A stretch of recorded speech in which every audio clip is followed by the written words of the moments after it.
Hi, this is Randall. And I'm Matt with No Market Media. Ooh, together again. Woo woo! You doing something different here? The beard? Oh, yeah, it's getting a little bit long, isn't it? It's out there. This is the best you're getting from me. I've been busy. Roll the intro.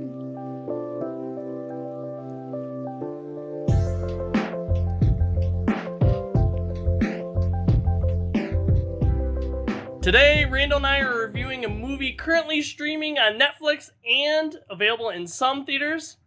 Today we're reviewing Don't Look Up. It stars Leonardo DiCaprio, Jennifer Lawrence, Meryl Streep, and it has a great supporting cast list. It's written and directed by Adam McKay, also known for Vice, The Big Short, as well as a bunch of Will Ferrell films including Step Brothers and Anchorman. But before Randall and I go any further, if you guys like this review, be sure to give us that thumbs up. Also be sure to hit subscribe and ring that bell for notifications on our latest videos.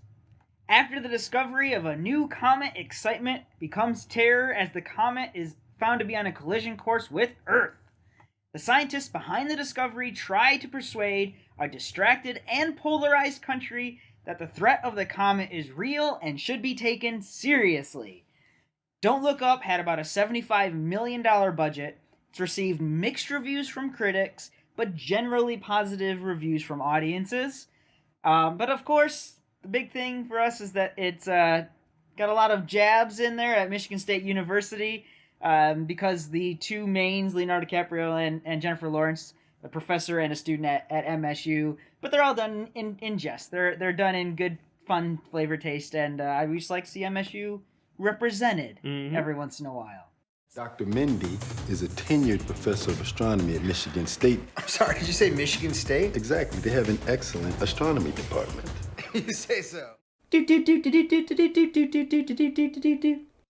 Alright, Randall, so I found, quite a few of the scenes of this movie, pretty humorous and stuff. This whole movie is really, over the top, for the most part, storyline and stuff. Even though there's, certain points or whatever that this movie is trying to make.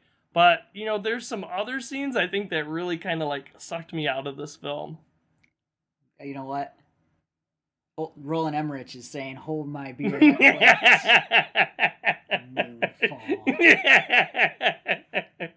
Anyways, not really looking toward a new Moonfall, if you can't tell.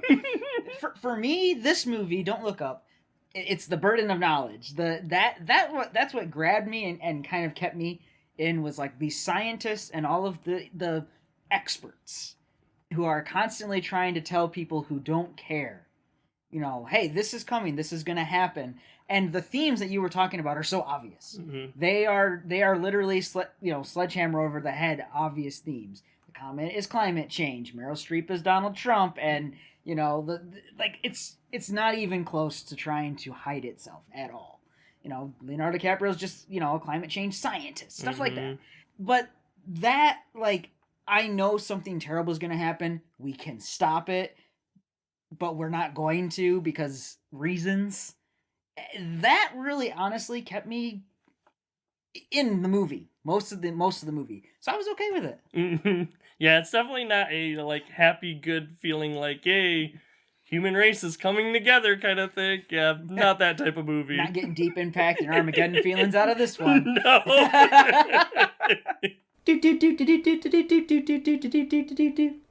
Well, it's interesting you should say that, because honestly, that's kind of the plot. That is the whole point of the story. I mean, the comet's coming and they're trying to persuade everyone that this is a, thing that's happening.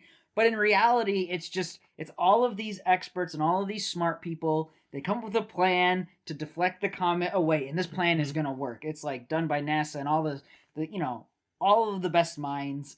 And then it's canceled in favor of a ludicrous plan to just basically make rich people richer.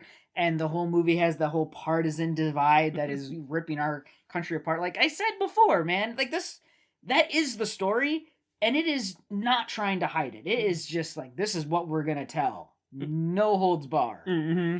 Yeah, and it really takes a look at, I would say, media and, politics and how it really, plays certain roles and stuff. I mean, some of the things that's, I don't know, not really funny or whatever, but when it's looking at like, oh, there's this horrible thing, and they're like kind of, well, let's make it spin it positive kind of thing. Like, no, there's nothing positive about this thing. Why stop trying to put a positive spin on something that's not positive? That's Kate Blanchett and Tyler Perry's characters as like the influential morning team or whatever, and that was so cringy. Like all of their, on this program we try and make things lighthearted. There's a 100% chance that we're all going to die. Hey. Well, the handsome astronomer can come back anytime, but the yelling lady, not so much. I loved how like the main story was the Ariana Grande and the DJ whatever, their whole like breakup and then getting back together thing, like that was the big thing. And then like the world coming to end. We're gonna have that in our nice fun little science segment today for it, because we like science kind of thing. I really gotta know, Randall, are there aliens? In the vast scheme of things, yeah, there's probably aliens out there. But that's not what we're here to talk about. That's a completely different movie. See our review of Battle Los Angeles. Yep. Which is a great movie.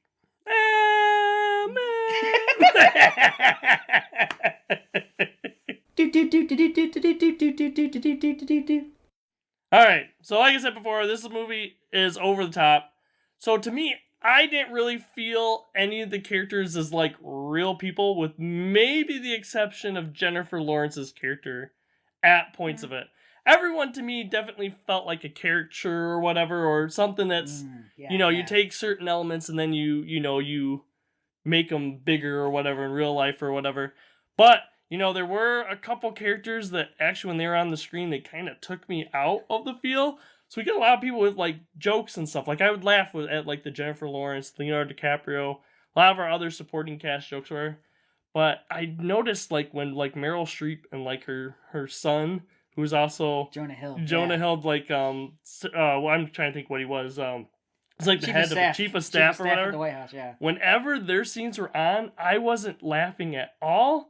And it probably is done on purpose, I think, for the most part. But at the same time, too, that really just took me out of the movie. That's the thing. Their scenes, their characters are there to make you feel disgusted. Yep. So as far as characters go, I agree with you. I liked Leonardo DiCaprio's character.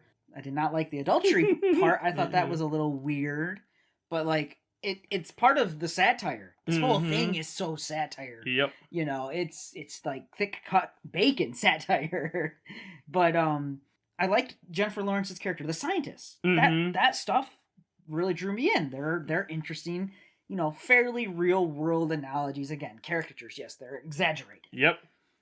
But I think the bad guys, the villains, the Meryl Streep, the Jonah Hill, the administration, they are disgusting, and if you're disgusted with them, mission accomplished. You're not supposed to feel good for those people. But I will say one thing is, though, on the other side, another kind of almost like villain or whatever, like the business Mongol, like those like the Steve Jobs / Elon Musk or whatever. Steve and Elon and Jeff. Yep. And somehow Bill Gates didn't get thrown in with that. But it's definitely those three. Yep. At least with him, I was actually laughing and stuff at the ridiculous, and he was a villain. I just wasn't laughing. I don't know if like the Meryl Streep and Jonah Hill stuff is like too close home, or they were just playing it so much that I was just like, meh. I mean, their whole thing is a joke in and of itself, which, like I said before, Meryl Streep, she's just playing Donald Trump. And Jonah Hill is just playing one of Donald's, sons or whatever. Yep. Like, the joke is the administration's inept and they're idiots, and that's them. But the characters are not supposed to be liked, right? So I'm okay with it. And the other one, the tech billionaire, I'll actually talk about him later a little bit too. His character is not necessarily supposed to be likable, I don't think. I don't think so. But at the same time, he is such an exaggerated amount of all of those other people I've already mentioned, the current real-life tech billionaires, that there's no way to be like, oh, they're also going after billionaire hero worshippers. Like, As if there's not enough going on in the story, they're also gonna do that. Mm-hmm. And that's enough talk about characters. This is, I guess, kind of being billed as a comedy, which I didn't really necessarily see it strictly as a comedy. Mm-hmm. This is satire. Satire doesn't have to be comical. A lot of the times it is, but it doesn't have to be. But this is a level of satire that I have not seen put to film since like Idiocracy. Like, it is so much. Every scene, every character, everything is satire. And as a satire, I am perfectly happy with it. I think it nails that really, really, really well without being offensive. Except for maybe to some certain political supporters. Yeah, I agree with you. It's definitely satire. I was looking at more like, well, is it like a disaster comedy and stuff too?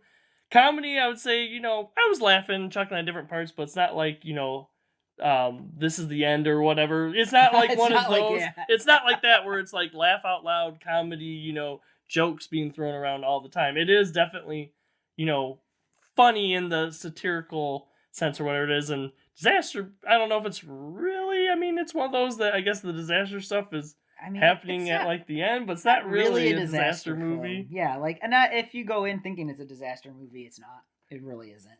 We were joking. They could have taken it as like a complete like thing on satire on like Armageddon or something like that. But that's not really the role they're going for, and that's not what they're going for in this movie. For 2 scenes, they almost did. For 2 scenes, they almost did. A little bit. What almost amounts as just a cameo by Ron Perlman.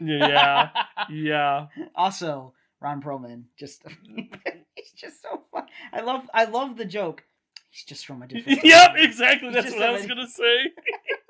just it was different time. But yeah, everything, even his character, satire. Mm-hmm. All of it. Yep, it definitely is.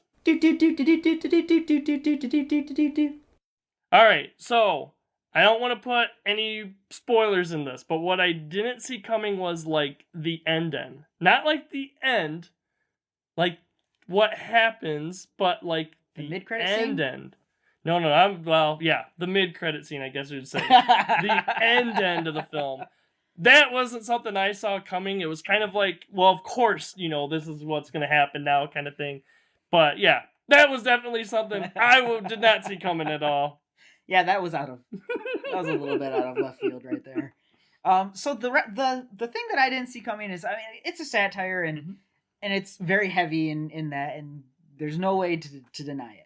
All of that makes sense. But what I did not see coming, I said I was going to talk about it later. I didn't see them going after like the billionaire savior complex thing. That was out of nowhere for me. I'm like, oh my gosh, they're going to do like bag everything, screw the science, screw the experts. We have a great plan that'll work. Doesn't matter. We're just going to go after the money, and like all these people who believe that like the Elon Musks of the world are going to save us. And it's like, no, they're businessmen. They're in it for themselves. In fact, they even go so far as to make a joke when he calls him, not even on purpose, when Leo's character accidentally calls him, are you just going to be like a businessman? And he gets so like irritated, like, oh, I'm not a businessman.